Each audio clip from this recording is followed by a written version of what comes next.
But before that, I have one of the most important thinkers of our time, Peter Joseph. He created the viral Zeitgeist movies, which then spawned the Zeitgeist movement, which has hundreds of chapters and thousands of members around the world. He also wrote and created a series called Culture in Decline. And now he has a new and, in my opinion, incredibly important book out called The New Human Rights Movement. Here's my conversation with my friend, Peter Joseph.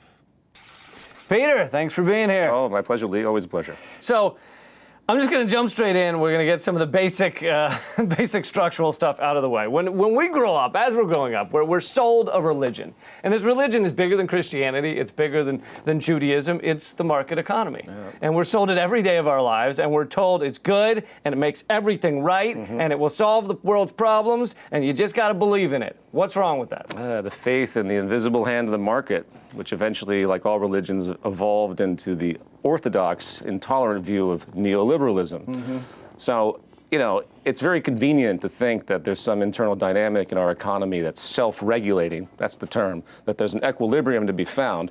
And what isn't talked about, which I point out in this book, is for about 70 years, true economic theorists, microeconomic theorists have sat there trying to formulate their equations, utilitarian equations, beliefs about human behavior to figure out how equilibrium is generated, because that's what the invisible hand implies. That's what the stability is supposed to be. And when we get to equilibrium, it'll be stable. Yeah, there's an assumption that it's been prevailing, it's a mythology, and guess what? It doesn't exist. And they're the first to admit it. There's whole books that have been written now, there is no equilibrium. The only equilibrium that can be created involve variables that literally all these pure economists think are irrational and have no place to begin with. So that's one of the groundbreaking things no one talks about. So it's not just we can speculate and we can do this type of analysis as done, say, in the book or by other theorists that are working against market economics. It's been well established that there's no equilibrium. We have complete imbalance. We have poverty. We have all the externalities. We have a general move towards disequilibrium through the entire system, which is where the state comes in. Of course, you talk to a libertarian, oh, the state's now the enemy. They don't realize the dynamic, the synergy between the two historically, and a whole bunch of things that I could spiral out of control and ramble and start yelling eventually. That's all right. Your rambling's enjoyable. But and you can see the systems collapsing kind of around our planet, whether it's the acidifying of the oceans or the Well, let's just start with the close to 1 billion people in poverty that don't get their basic nutrition. To me, that's a collapse right there. The system never formed itself. It's always been in a state of collapse. There's the ins and the outs. If you're on the outs, you're just ignored effectively by the theories of this system, which that's a negative externality. That's an important term that people need to understand. Negative externality are things that the market doesn't recognize or can't navigate or control. So, for example, poverty, what do we have? We have charity. That's the only form of wealth redistribution that society accepts. You can leave it up to the billionaire class to decide how they're going to take care of all this exhaust, effectively, that has come out of this system to try and correct it. Same goes for the fact massive global pollution, every life support system in decline. Recent stat I just read, there'll be more plastic in the ocean than fish by 2050. So how do you deal with that? You create all these NGOs and all these people that are trying to do something outside of the market system, even though they have to be slightly within it. I mean, that's really what all of the NGOs and the NPOs and grassroots organizations, the thousands and thousands of them that keep multiplying, they are there to clean up the disaster wake that's left from the market. The Band-Aids on the open wounds. And it's astounding to me that people don't really put that together to realize that that's where the activist community needs to focus. And that's why the book is focused in the direction of this. And these externalities aren't even, they're not even really calculated in most of these equations. Oh, no. So, you see that a hamburger at McDonald's still costs $1 to this day. It's like 96 cents or something. Meanwhile, if it calculated for all those externalities, the pollution, everything else, the oil, the water used to raise a cow, it'd be $200 for a hamburger. Sure. More the fact that they analyzed all the major corporations. There was a study done about 2 years ago, finding that if you took the negative externalities into account, there's no profitability in any of these major, which effectively means there's no profitability across the whole of capitalism. If you factor in real-life concerns. All right, so I know we're moving fast here, but one of the keys to the market economy is debt. And you say in your book it is estimated that by 2060, 60% of all countries in the world will be bankrupt, while the U.S. alone will have a debt of 415% of GDP by 2050. Now, on a certain level, debt is customary fiction and can be erased with the flick of a pen. So I guess people might be left feeling like, which is it? Is debt this incredibly powerful thing, and people are dying and suffering, and societies are crumbling under the load of this debt, or is it just a fiction? It's both at the same time, and amongst many paradoxes in the system. And it's basically based on class hierarchy. The higher up you are, the more immune you are. Just like the wealthy get bailed out, the rich countries get bailed out. It doesn't matter if the United States is $19 trillion worth of debt or $190 trillion worth of debt, if it remains the peak of the global empire, stratified countries. That's because there's so many underlying geopolitical stratums and backdoor deals that understand that this debt is fiction, understand that there's more interest in debt in existence than money. There's $200 trillion of debt, only $80 trillion in global currency. Right. What does that result into? It means that the lower class just gets screwed over and over again. You have the boom and bust cycle. There's always the boom, everyone's all happy, capitalism works, and the bust happens. Oh, everyone suffers right now. The lower classes get destroyed by this. Like Greece, for example. Well, yeah, you could work on an international level or a domestic level, the same type of dynamics. And so when the bust happens, you have all of these, the large corporations can absorb smaller corporations. They have the capacity to withhold. And then to make a long story short, when the boom starts happening, when they start lowering interest rates, when they do QE, all that money effectively goes straight into the financial and corporate sectors, high-level corporate sectors anyway. And that's just a statistic proven. That's also in the book. So in other words, it's a vehicle of class war. So debt has multiple levels, point being. Is it a fiction? Yeah. And we should recognize it as such. People should be clamoring to remove debt, student debt loan, government debt. Countries should not be held in austerity. There should be mass riots. But within the structure of capitalism, they have to make the math look like it works. If the math doesn't work in capitalism, well, maybe people might question it. So, and what is interest as well? I want to point this out because I talk to a lot of people that look into currency reform. They want to use complementary currencies. They want to move to blockchain and Bitcoin. But they miss the fact that when you're in the banking system and it's based in capitalism, based in the capitalist structure, you have to do something to create fees. Interest is the fee. Interest is the profit margin. Interest is the surplus value, so to speak. So that's why the system is what it is. So it's inherent to the structure. Does that make sense? Yeah, so you can't just have capitalism and somehow have a different kind of currency. If you want to do that, you have to nationalize the entire U.S. banking system so there's no profit involved. And since this is the hub of the 1%, the wealthy 5% of this planet that own so much now, 40% since the 1970s, we went from about 3% working in the financial services sector to about 5%. And the financial services sector was about 5% of GDP, and now it's about 30%. So that 30% of GDP is going to 5% of the population. That's how powerful the small financial services, Wall Street conglomerate is. So back to my point, you want to nationalize the banks, well, you're going up against the strongest political force in history. And a lot of these people, hedge fund managers and the such, don't actually do anything. They don't create anything of substance. It's just moving of numbers around a screen. Yep. And it makes them incredibly wealthy. It is the evolution in economically mature nations like the United States. That evolution is consistent. You see this happening with all countries. You go from merchant capitalism to financial capitalism. We outsource all our production. We are increasing dramatic efficiency, meaning that there's so much that we need to sell that we can't. So we subsidize that, so to speak, with all the financialization. Subsidize the wrong word. We compensate for it through financialization. And that's why financialization has become so large and accepted, because it's really a driving force of the entire global economy now, even though it does nothing, even though it creates nothing and causes more imbalance. In fact, many theorists have argued that it's actually worse for Main Street, that the Wall Street even exists. It doesn't help Main Street at all. That's well accepted. Well, hold on. Wall Street and capitalism, and I saw in another interview you brought this up as something you find frustrating, where people keep saying it to you, so that's why I'm doing it. Okay. But Wall Street and capitalism is how you got your cell phone and your computer, and it gave you all these wonderful things, Peter. Yeah, I love that. I love that. All that capitalism is an incentive system and a distribution architecture.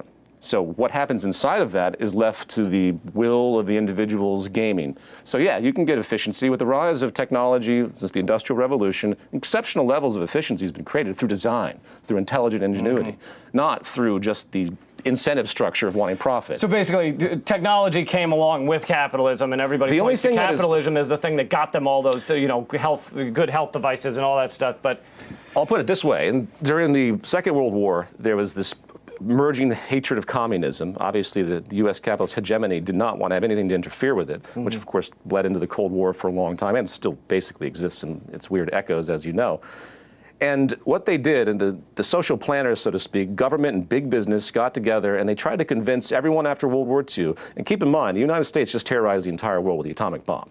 And that set a whole new precedent in terms of its newfound place as empire. Right. It also had the infrastructure and this new industrialization that happened while Europe was in ruins. So it started to produce like mad. And it convinced the public that buying and consuming and working was going to create an egalitarian system that paralleled the claims of communism. This is something that many people know about. So it would bullshit the people to think that the more they consume, they're helping the society, they're fighting communism, and they're creating more of an egalitarian structure, because the more they consume, the more they create jobs and the cyclical consumption. Of course, it doesn't quite work out that way, does it? Right. And it's funny how this historian... And now what percentage of America is under some form of debt?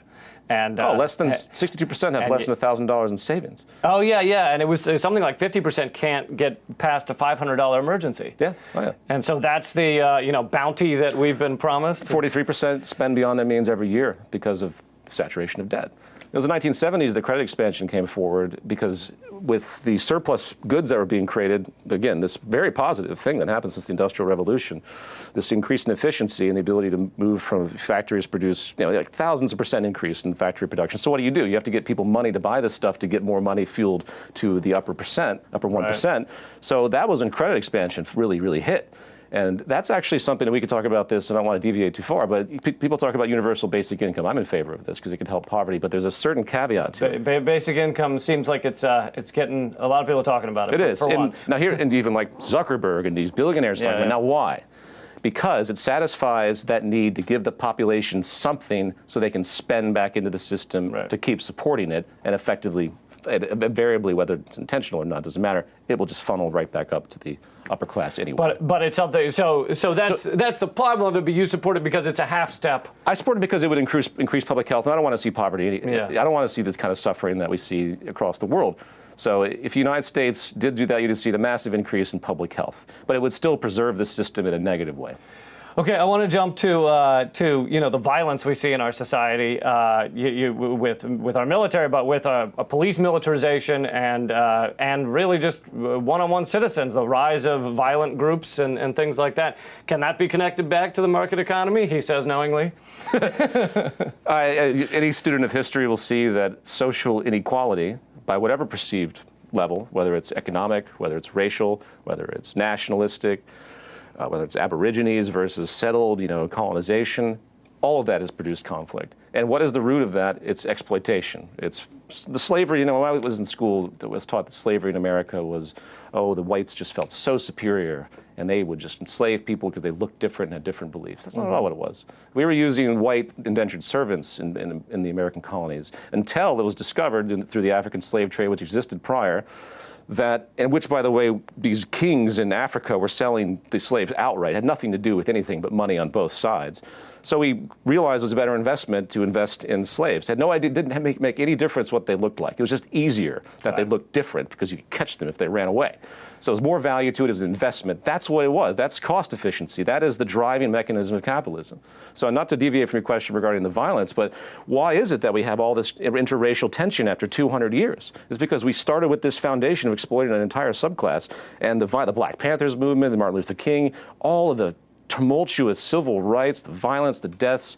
This is an echo of a basic kernel of the capitalist structure. And it's sad to me that most people don't see it that way. They think that somehow slavery was separate from the new free labor of today.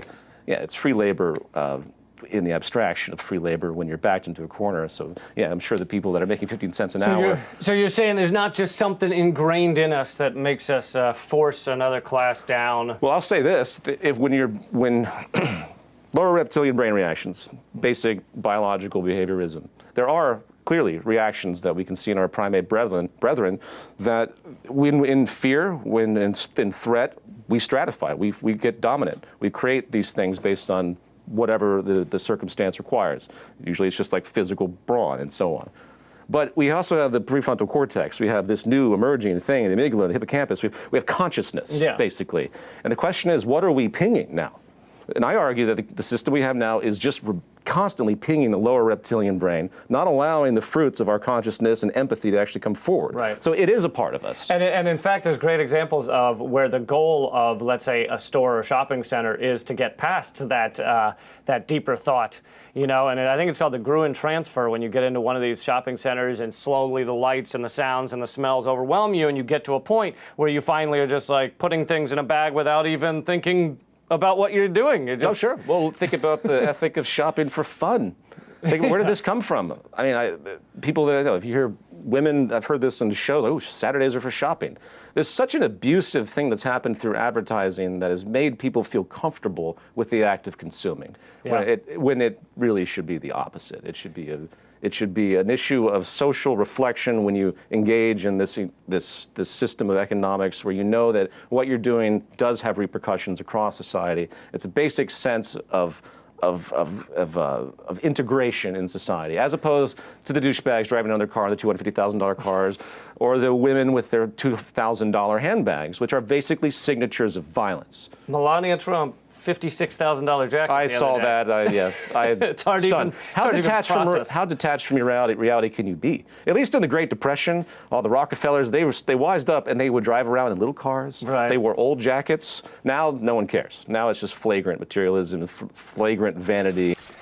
I have part 2 of my interview with Peter Joseph, creator of the Zeitgeist movement. He's out with a new book, and the last time we talked about the problems with our system. This time, he and I discussed the solutions. How do we fix this mess and start moving forward? Take a look.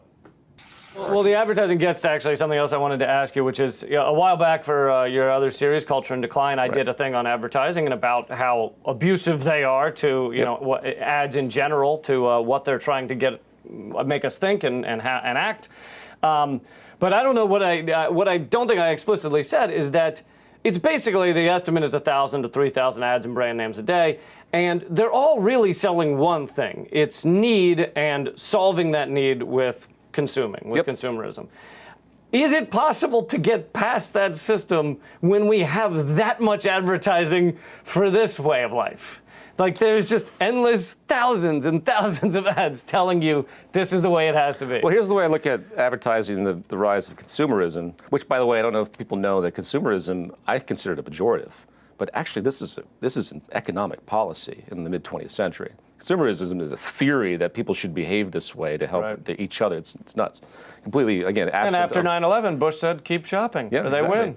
So what I see it as is it's a structural transfer of the need to consume and to keep money moving, buying things over and over again to keep jobs, into the social psychology of people. That's what's happened. And again, there was a massive campaign, as I said earlier, in part that led people to this ethic of constant consumption as though it was a moral duty, an ethic. You're helping society by doing this. So you have to change the social system. That's what goes back to the book once again. If it's the new human rights movement, because if you want to change the way people think, if you want to change their general incentives, you have to change the structure that's organizing them. It's very fundamental. It's very simple, really. So that, and you're saying that achieves the only way we're a new level of human rights. Absolutely, well, achieves a new level of consciousness, new awareness. It forces that constant pinging of the lower fear reactions and that threat of survival. It enables people to finally break out and realize their humanity and our advancement and what we can do. We know human variability can exist in many different ways. There's nothing that says we have to live in this competitive, cutthroat world at all. Plenty of examples throughout history of pockets of people that have lived differently. Mm-hmm. And you see it, in fact, in the pockets within the structure. Say in a corporation, of course, generally a corporation is fairly collaborative, while it may be highly competitive against other corporations. Same for the military. Very compatible. And then, of course, they're supporting an extremely violent war against some other group. So the groupistic thing is a problem, and that's been completely amplified by the current system, which brings us back to the new human rights movement, because at the root of all of this, we have this constant group antagonism. That's the flaw of the way we exist right now, and it's perpetuated by our economy. Absolutely. I want to jump to some solutions because I think we've got people depressed enough. But you say that in the book, you say there are 5 shifts that need to happen in order to increase economic efficiency and to get to this new place, to these new human rights, really. And I just want to basically go through these. The first one you list is automation. And I actually, last week on Redacted, I did a piece on, I guess a study just came out of, or a survey of AI experts. And they believe, like, most of them believe that AI will at least be capable of doing every job, and we're talking including creative jobs like best-selling novels and pop songs and stuff, be capable of it in 50 years and perhaps replace those jobs in 100 years. Yeah. Most of them believe that. Yeah. That's happening. I think people go a little extreme, and I'm for all of this, by the way, but I think the interest in sort of creative dominance and then the fear of the sentient rise, and even Stephen Hawking has talked about the tremendous dangers of giving birth to AI and all the Matrix and Terminators movies all over again. But I think, I think there's a speculative side to it that is a little gratuitous as far as what we expect to happen, but I don't think we should go that far. I think we should just look at it from the standpoint of what can we do to free ourselves from labor. Mm-hmm. Remember, labor is at the root of the civil rights battle. Going all the way back to ancient slavery in Egypt, it's all about the abuse of labor, the lower labor class, the fighting of unions in early America, instantly berated as communist, socialist, union busters, mafia, people getting killed. Yeah, absolutely. So that is at the root of it. And if we want, we can talk about the other elements too, but if we really want to get to the heart of stopping effectively the ongoing class war, the removal of labor for income would be the most profound thing that we could do, or at least subsided substantially. What do you mean by removal? Removal meaning that replaced with automation. Well, if it's replaced with automation, and then you start to subsidize, so to speak, you start to support people by lowering the hours, reducing the work day, reducing the work week, reducing the work hours, and then things like universal basic income. And there's other things I could rattle on that would compensate for the automation shift. But that's what needs to happen as one core step, which invariably has to happen to some degree. And with the jobs disappearing, people are suffering when in fact that should be a good thing, where people have more time, they make the same amount of money, or whatever, if we're still in a money system. But it should be a good thing. The analogy that I try and use to explain to people is it's basically like we're all hamsters on treadmills, and they're slowly taking away the treadmills, and so the hamsters start beating the crap out of each other to try and get what's left. And then politicians come along and they say one of two things. They say either I'll bring back the treadmills and we go, yay! Or they say we'll make the treadmills go faster and we say, yay! Exactly. And no one says, why are we running on the treadmills? Exactly. And then the identity is so locked into labor. People retire. It's statistically proven that they die sometimes after, quite frequently. 48,000 suicides are noted to have occurred between America and 63 European countries during the Great Recession, because not only deprivation, but they have no job. And there's that identity of having to work, especially men. They have this identity that's been ingrained in them that they're supposed to be the caretakers and all that stuff. So the cultural ramifications are very strong. We have to undo a lot of that. But my argument against that is sometimes it's good when people die when they lose their job, like Roger Ailes. So there's always an exception. There's an exception. But I want to let's move to the next one. Access. Do we not have free access now? We're in a free country. I love that. The freedom and democracy of it all, right? Yeah. Access is at the root of everything, whether we know it or not. Property is really just access because you don't really own anything. You don't take it with you. It's the labor, the ideas, what went into the construction of anything is a social phenomenon. Right. So it's an illusion that's been propagated in a very primitive view and born in the Malthusian period, which you had to hoard and you had to be protective. So property rights today dominate the majority of the legislation out there, if you look at it. Almost all the crime legislation in the books relates to property, and most of the violence you see comes down to a property relationship as well. And the police are largely defending property. And exactly. The perfect analogy is, or metaphor is Standing Rock, where you have cops protecting a pipeline against the people they've sworn to protect. Yeah, exactly. Yeah, that brings on another subject of the role of the police and their structural position, but I don't want to go on that tangent. So access is at the core of it. We've slowly started to see the interest in access from sharing cars, from Airbnbs, from sharing homes, to people that have gone a little bit farther. They have tool sharing libraries, or even just the functional idea of the ancient library itself and the implications of that. So if you have an access society where you're not using property, or you've deviated away from it as much as you can, where you allow for people to gain access to things through a system that's not based on exchange, but we've generated. This actually gets into the next one, open source. Yeah, we can overflow with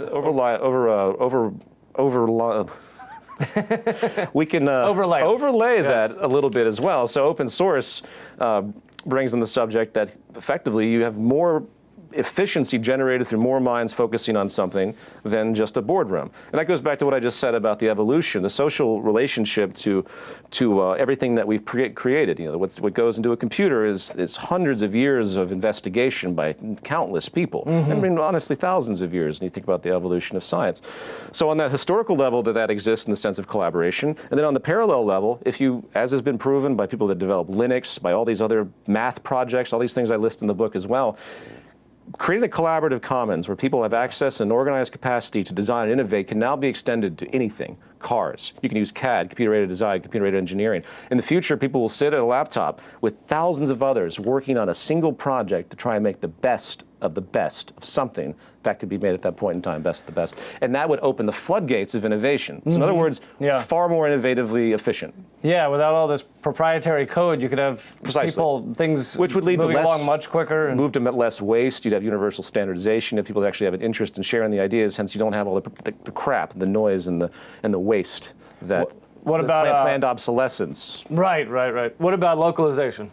Localization, the fourth one. Fourth one or third one? We're at 4. We're at 4 already, wow. So localization, I think, will happen naturally due to ephemeralization, a term coined by Buckminster Fuller, which basically means things are always, the process of technology and design are always going to get smaller and smaller and smaller and more efficient. So, and the computer is just another example of that. And this decreases a lot of waste. And I mean, absolutely. And it also incentivizes moving out of globalization, which is simply another form of colonialism. We're exploiting labor and resources in foreign lands that can't defend themselves, or there's such destitution, they have no other option but to adhere to 15 cents an hour and so on. Right. Just because a country's willing to sell you its resources because it's so desperate doesn't mean that that's good for them. Free labor. Yeah. Free labor. So localization is critically important for the stability of this planet. I mean, again, the average American plate food travels about 1,400 to 1,500 miles for the average American. That's nuts. That's crazy. Yeah, and we have things like you could buy a $28 table, let's say, wooden table at Walmart. Those trees were cut down in Vancouver, then they were shipped to China to be turned into the pieces, to be put together, then shipped back to Walmart. Yeah. Then Walmart sells it to you the last 4 months, but that's good because you go buy another one. Yeah. So you see the point. It's obvious that we need to do that, and it will. Again, I think it will be in a market system. Luckily or unluckily, it depends how you look at it. People will gravitate towards localization eventually because it just will be less efficient financially for them to do globalization, especially with the rise of automation. And then the last one is networked digital feedback. Okay, that's a big one. Explain that one. Well, we have this thing, echoes of old anti-socialist rhetoric. Author Ludwig von Mises years ago wrote that basically you can't have any kind of non-market system because you'd never be able to understand the preferences of the individual, you'd never be able to track supply and demand and all those basic economic parameters and metrics. That is thoroughly ridiculous in the modern day, especially with the internet, with sensor systems. You could have a city that is, well, and this will happen, it's already happening around the world, I'm surprised DC doesn't have it yet, but you'll have a citywide Wi-Fi. And then you connect sensors to all the transactions that are occurring. Boom, you have instant feedback of all the transactions that are happening in the economy. And I'm not necessarily referring to economic financial transactions. I'm referring to transactions that people are just simply getting what they need. As this book progresses, the logic becomes more and more clear that the highest state of efficiency, which would also create the highest level of social amiability, hence the alleviation of all the group versus group woes, is a system that doesn't have money. Now, I don't push that in the sense, I know how irrational that sounds to most people, how foreign that is to most people, they just can't even feel that. But that's something that I talk about and I'll eventually lead to. But I'm very transition oriented. So those 5 things you just mentioned, if we could get anywhere with any of those in a substantial way, you're going to see a dramatic alleviation of social tensions, reduction of poverty, the increase in efficiency, the decrease of waste, more sustainability, and so on. They all have those factors built in as an outcome. So why don't we hear these ideas and even really just a deeper questioning of capitalism and the free market? It's basically a third rail of politics, but even on most of our media, even people that a lot of the country respects as kind of thinking, forward-thinking people like Elon Musk and let's say Neil deGrasse Tyson and these people that can look at the numbers the same way you can. Why don't you hear it? It's bias. It's bias. Yeah. There's an overriding bias of people born, especially if they've been rewarded. It doesn't take a degree in social science to see the operant conditioning of the wealthy that reach a point where they've been so rewarded that their brain's like, what? You're not going to counter this system. What are you doing? This is your survival. this is what has been rewarding you. So, and that's why the only thing that any of these guys have talked about is universal basic income. It's the only socially acceptable, plausible thing to do besides charity. And it's a form of charity. Right. And they can't justify the lack of it now in the sense of, trying to demean it in some kind of social welfare thing, which, has a terrible connotation to it. Because they see the efficiency. They, meaning the whole of the high business community and government, understands what we're doing with technology, understands the efficiency, understands that all of this efficiency that's been generated over the past 50 years has gone to the 1%, with 8 people with more money now than the bottom 50%. They know they have to do something if they want to preserve their hierarchy. It's an intuition they feel. So universal basic income is the most logical step for them. But there's plenty more that needs to be done. And I stand with you in the sense of the disgust. Anyone that claims to be for science that hasn't taken the time to just look at their own world, forget about the cosmos for a second. Let's not terraform planets yet. Let's not send rockets. Let's worry about what's happening here for a moment. And I think it's just disappointing. I don't think these concepts are that foreign or that difficult to get people's head around. It's just it's the social indoctrination and the fear of being ostracized and labeled as something that will be inconvenient for their reputations. Yeah, I think when your bread is buttered from doing one thing, it's tough to change course. But Peter, thank you so much for taking the time. My pleasure. The book is the New Human Rights Movement. It's amazing and excellent, as all your work is. And I'm looking forward to the movie. I guess will come out in a little while. Into Reflections, hopefully we'll find it's released by the end of the year, but no promises. It just keeps getting pushed back. But yeah, that should be a fun. That's all right. Yeah. Thank you, Peter. All right, man. Thank you. I appreciate it. Yeah.